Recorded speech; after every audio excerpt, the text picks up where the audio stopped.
A new dean at a business school in an international Netherlands university has a project to implement.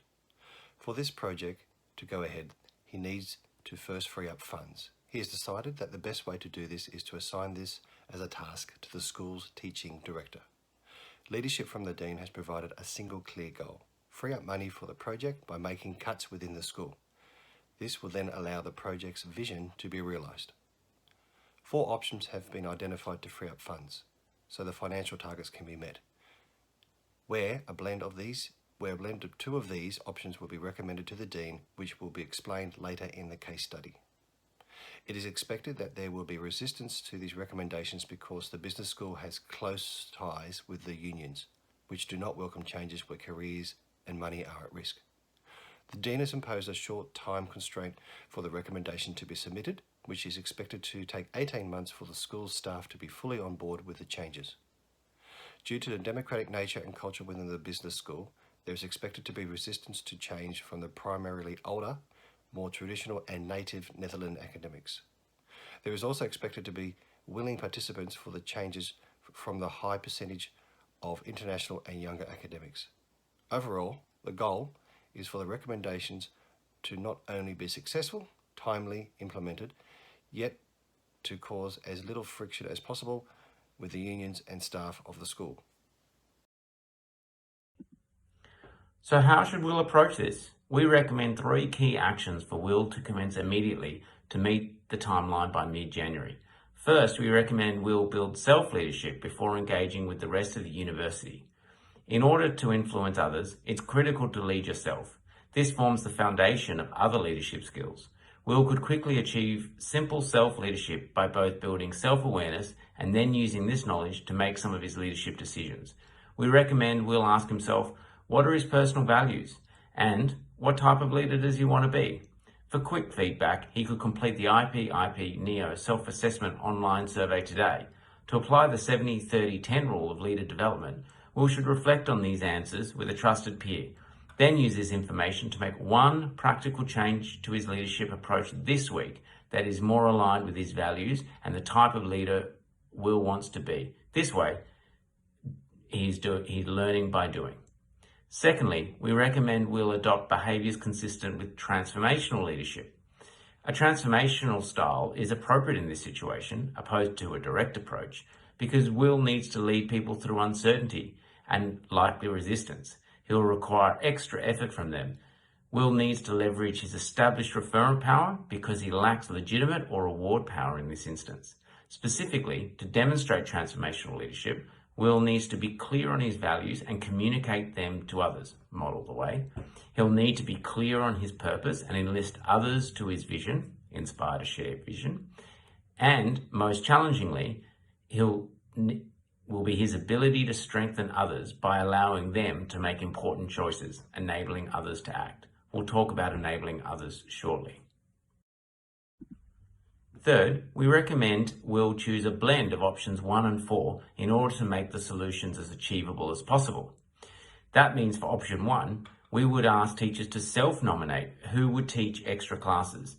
This is an example of distributed leadership because Will would facilitate this process in such a way that teachers would have a process to decide for themselves. As a backup plan, Will could also recommend through his referent power for younger teachers to take on 1 extra class. We are targeting 75 units of savings with this approach. We would look to build intrinsic value through increasing non-monetary rewards to recognise the teachers who do volunteer. For example, we could issue a new Dean's Award or arrange for some very public thank yous. For option 4, we're recommending to find 25 points of savings. Specifically, we know good projects get funded anyway. So to maintain academic innovation in light of more scarce resources, Will should implement Mumford's conceptual model for leading creative teams. That is, Will, in conjunction with his peers, should develop a clear process for generating research ideas, structuring and promotion, and then funding those ideas. Further, Will need to ensure teachers can vote and have a clear say on what research they believe should receive that funding, so they all have skin in the game. Our recommendation is to align the whole department, both progressives and traditionalists, using the DAC model. which means setting a direction, communicating a vision that everyone will buy into, aligning stakeholders and gaining commitment. Following Simon Sinek's concept, The Power of Why, Will would convey the bigger vision of the proposal. Budget cuts are merely the how. Even the strategic objective of the university merely articulates the end result. Will would articulate why the university had these aspirations in the first place, in a way that resonates not just with the progressives but also the traditionalists. This message would be that the cuts would ultimately help the university and the academics in it to produce world-class research and enhance their reputation. To convey this, he'd convene a departmental workshop with all stakeholders. But before this workshop, Will would meet one-on-one with the key stakeholders, namely Niels, Napoleon and Hans. He'd communicate this key message to Niels and Napoleon so they were aligned in the room. He'd also spend time with the key influencer with the positional power, Hans, before the meeting. He'd present Hans with the facts. The fact that to survive, the department needed to cut funds, that it was better to collectively decide on the funds and cut than to have them imposed from above, and that the future of the university depended on attracting more international funding. Will would ask his opinion of these two proposed initiatives. Ideally, Hans would then understand the situation, provide some guidance on how to proceed, and would become an advocate for the proposal in the room. We recommend using the cost management method from the project management professional.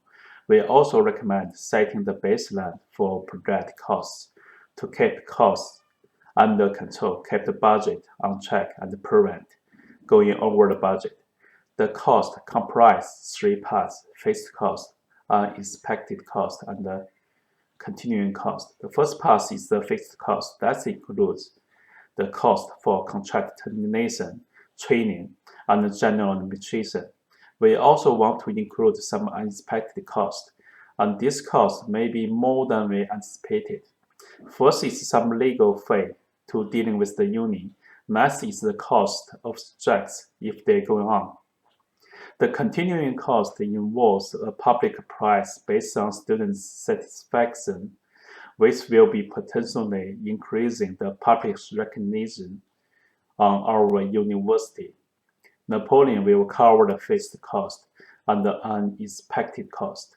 As he said, he will fund money to doing this budget cut, and the third part will be covered from those saving points from the option 1 and the option 4.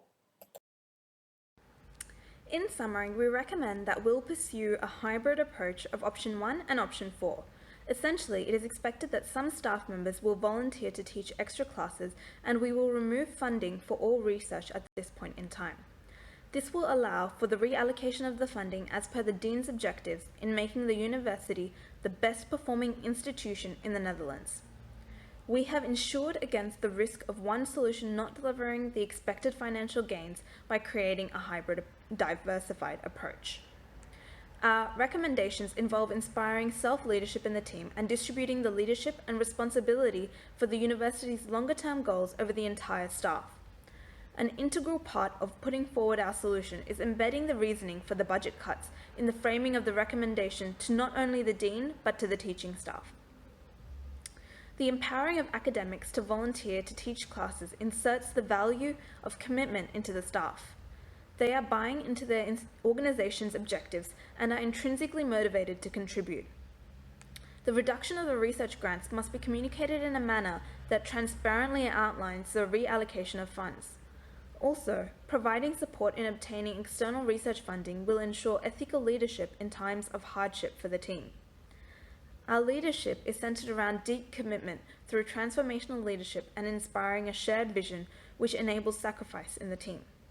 Nevertheless, there is a necessity to continually provide incentives to the staff so that morale is boosted and alignment of resources to the common goal can remain the main focus. To this end, we provide the broader recommendation of a Dean's Award for the academic with the greatest student satisfaction.